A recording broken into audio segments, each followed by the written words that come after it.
Sa Barrio Reina may dalawang pamilya, ang pamilya Santiago at pamilya de la Cruz na may magkakaibang estadong kinatatayuan sa buhay.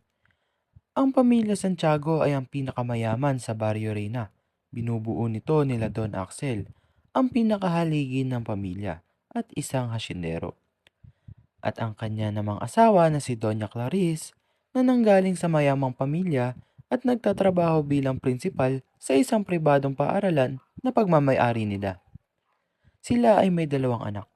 Ang panganay nilang anak na si Emmanuel na isang real estate agent at ang kanyang asawa na si Bien na katulong niya sa pagmamanage nito. Ang bunsong anak naman na si Rick na isang abogado at ang kanyang asawa na si Bianca na isang doktor. Sila ay may apat na anak. Ang panganay nilang anak na si James na masasabi nating black sheep ng pamilya. Ang pangalawang anak na si Janelle na sikat sa kanilang paaralan ngunit masama ang ugali. Ang pangatlong anak na si Jilan na adik sa mga online games.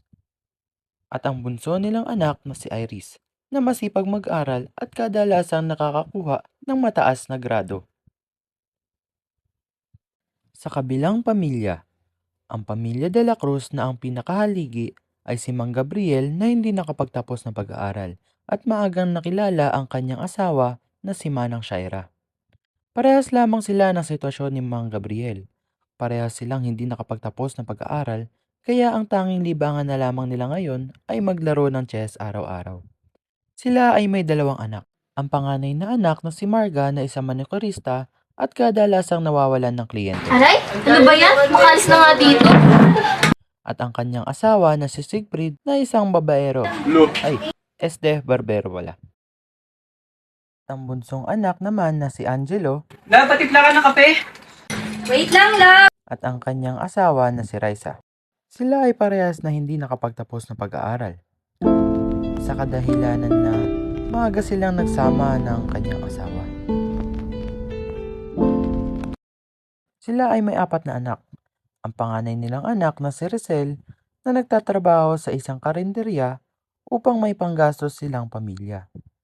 Ang pangalawang anak na si Yuan na isang batugan at kain-aral-tulog lamang ang ginagawa. Ang pangatlong anak na si Marian na sumasideline upang pandagdag sa gastusin tulad ng pagtitinda ng banana Q. At ang bunsong anak nila na si Adrian na suki ng com shop. Araw ng pasukan. Ma, papasok na ako. O anak, yung baon mo. Hindi na pa. O, ubusin mo to ha.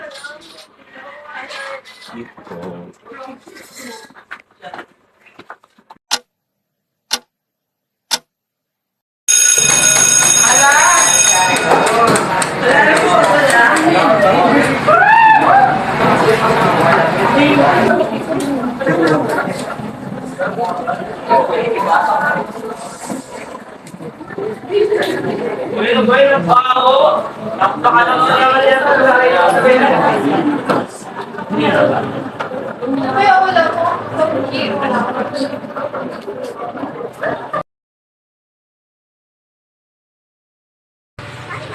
I have her.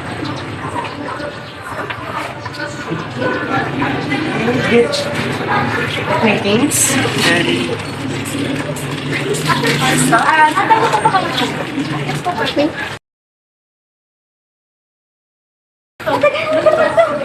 Ay, wag yan pa. Wala na ito ibibilis yan. Magintay ka nga dyan. Ay, wala ba ibibilis yan? O ano ma? Napakatagal eh. Nay, tay, alis na po ako. Oh, anak, yung payong mo. Nak, pagkatapos mo, uwi ka agad ha. Opo. Sige, ingat ka.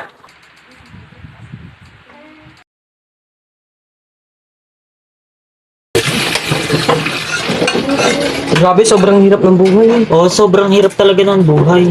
Kaya nga eh, nakakapagod. May order. Nay! Nay! Magdala na po ako. O, yung anak mo dito na pala. Oo, anak, nandiyan ka na pala. Ito na po pala yung binita ko. Thank you. Magpapahinga na po muna ako. Sige anak, pahinga ka muna.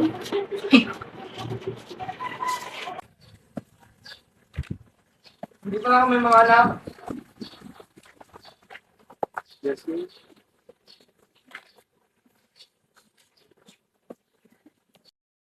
na kayo. Buti tarating mo kayo, Dad. Ay, go. Ay, Dad, may papakita ka pala ako. Ay, nakuha ko sa exam, mo. Ano yan? Sakto-sakto, may bibigyan ko sa'yo, anak. Ano po yan, Dad? Ano gustuhan mo? Wow! Ang gusto naman ito. Thank you, Dad. Parang makulimlim na naman ah. Ano naman, Dad? Okay nga yun. Oo nga, mas malamig. Oo nga, mas malamig kapag umuulan. Pansin ko, mukhang ulan na naman ah. Kaya nga. Mukhang rin naman. Ano, hindi naman tinamuli mo. Tignan mo, makulimlim mo. Sabagay. Lakas yan mamaya. Nay, babae na naman tayo nito. Mamaya magliligpit tayo ng ng bahay. Sino na naman mag-aakit ng gaman? Nakakapagod na yun. Ayun o, hindi na. tayo mag-away. At saka unahin yung mga damit ah, ayun yung pinaka-mas mababasa. Si Angelo at Rick ay lumabas ng kanilang bahay upang maglakad-lakad.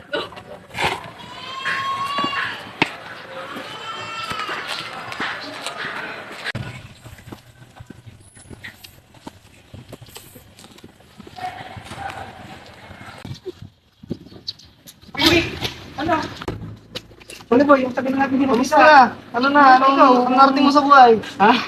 Ikaw parang asinsado ka na. Ano bang, taga dito ang mga tayo. Ano ba? Ito mo naman ako, ano bang mga nagating mo na. Siyempre, sa kakaaral ko, ng kung gaano katalino ngayon. O nga, parang kalitaran, tinaman, isuot mo, tinaman naman ako. Ano, kamusta na pala yung buhay mo? Kamusta mga anak mo? Ayos lang, ito, tinan mo nga yung bagong gupit ko, ang nagbayad ko, asawa ko. Siyempre, wala, hindi ako nakapagkaroon ng pag-aaral kasi, paano ba yun? Mukhang may pupuntahan ka ba dun ah? Oo, busy rin ako ngayon. Busy ka rin? O sige, ako din. Sige, salamat ah. Sige, paalam. Sige. Ganun na pala buhay ni Angelo ngayon.